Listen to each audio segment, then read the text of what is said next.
दोस्तों आज बात करेंगे दो ऐसी फिल्मों के बारे में जिन्होंने हमें बहुत हंसाया भी, बहुत कुछ सिखाया भी। लेकिन दोस्तों उन दिनों की बात कुछ और थी और इन दिनों की बात कुछ और है। बात करूंगा मैं Dhol versus Madgaon Express. Hello and hi, you are watching Bazooka, this is Ayush Tiwari. दोस्तों अगर बात करूं ढोल इस फिल्म की तो 2007 में आई ये फिल्म सबसे ज्यादा सुपर डुपर हिट रही है। 2007 में ये फिल्म ने हिंदी सिनेमा को कॉमेडी को लेकर एक नई दिशा दे दी। और बात करूंगा इस फिल्म के डायरेक्टर की तो प्रियदर्शन जी थे, जिन्होंने 2000 में हेरा फेरी लाई, फिर हेरा फेरी लाई और उन्होंने उसी कल्ट कॉमेडी क्लासिक को पकड़ा और हम सभी के बीच में ढोल लेकर आए।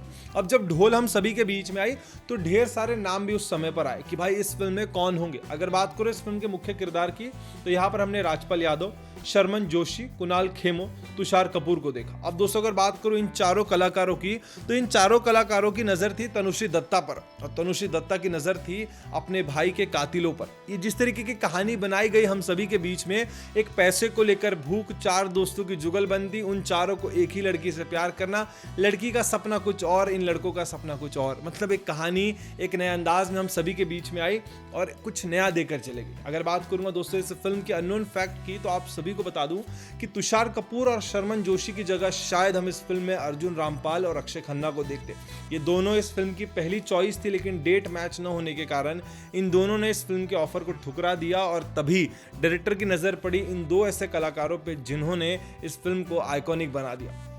अगर बात करूंगा इस फिल्म के बजट की तो इस फिल्म का बजट था दोस्तों 15 करोड़। 15 करोड़ में बनाई गई ये फिल्म ने बॉक्स ऑफिस कलेक्शन की बात करूंगा तो 30 करोड़ की कमाई की। उस समय इस फिल्म ने बॉक्स ऑफिस कलेक्शन में अच्छा खासा रिकॉर्ड बनाया, क्योंकि ये एक ऐसा दौर था जहां पर इतने खासे रिकॉर्ड बने नहीं जाते थे। एक मामूली रिकॉर्ड हम सभी के बीच में आया करते थे। अब बात करूंगा दोस्तों मडगांव एक्सप्रेस। अब मैंने दोस्तों मडगांव इसलिए लिया क्योंकि ये दोनों कॉमेडी फिल्म है, ठीक है, और यहाँ पर भी एक चार दोस्तों की कहानी है, यहाँ पर भी दोस्तों की कहानी है और यहाँ पर एक ही अभिनेत्री जिसका नाम है नोरा फतेही, यहाँ पे थी तनुश्री दत्ता। मतलब कहीं ना कहीं कहानी थोड़ी बहुत सिमिलर करती है। एक 2007 की है तो एक 2024 की है। अब आता हूँ थोड़ा दोस्तों मडगांव एक्सप्रेस पे। अब अगर मडगांव एक्सप्रेस की बात करूंगा तो यहाँ पर एक नाम सिमिलर है, वो है कुणाल खेमू।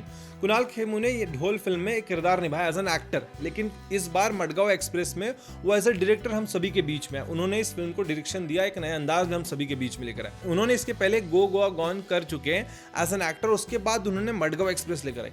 तो ऑडियंस को लगा कि ये कलाकार बहुत ही उम्दा कलाकार है, इन्होंने हिंदी फिल्म में काफी सारे फिल्मों में काम किया, अगर ये डायरेक्शन में उतरेंगे तो शायद ऑडियंस को एक नया फ्लेवर देंगे।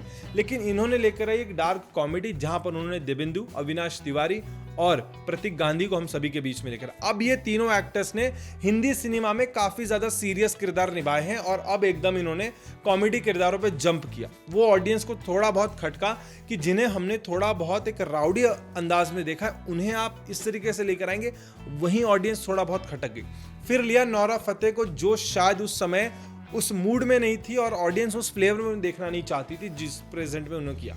तो कहीं ना कहीं ढोल और मडगांव एक्सप्रेस की बात करूं तो दोनों ही काफी अलग फिल्में हैं।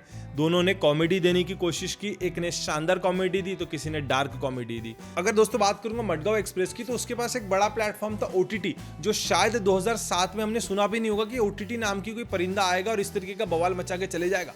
तब तो सिर्फ पर्दे और टीवी पर देखने मिलता था। पर्दे और टीवी के कारण ये फिल्म इतनी ज्यादा हिट है कि आज आप सभी को यादगार है। यहाँ पर ओटीटी के इतने प्लेटफॉर्म रहने के बाद, इतनी सारी स्क्रीनिंग्स, इतने सारे स्क्रीन्स अवेलेबल रहने के बाद भी फिल्म सिर्फ 48 करोड़ की कमाई करती है। अगर अभी के दौर पर प्रियदर्शन जी ढोल जैसी फिल्म बनाते जिनको ओटीटी मिलती, इतने सारे स्क्रीन्स मिलते, इतने सारे प्रोड्यूसर्स मिलते और इतने अच्छे एक्टर्स मिलते, तो शायद आज ढोल एक ऐसा रिकॉर्ड बना जाती जो शायद दंगल के बराबर होता।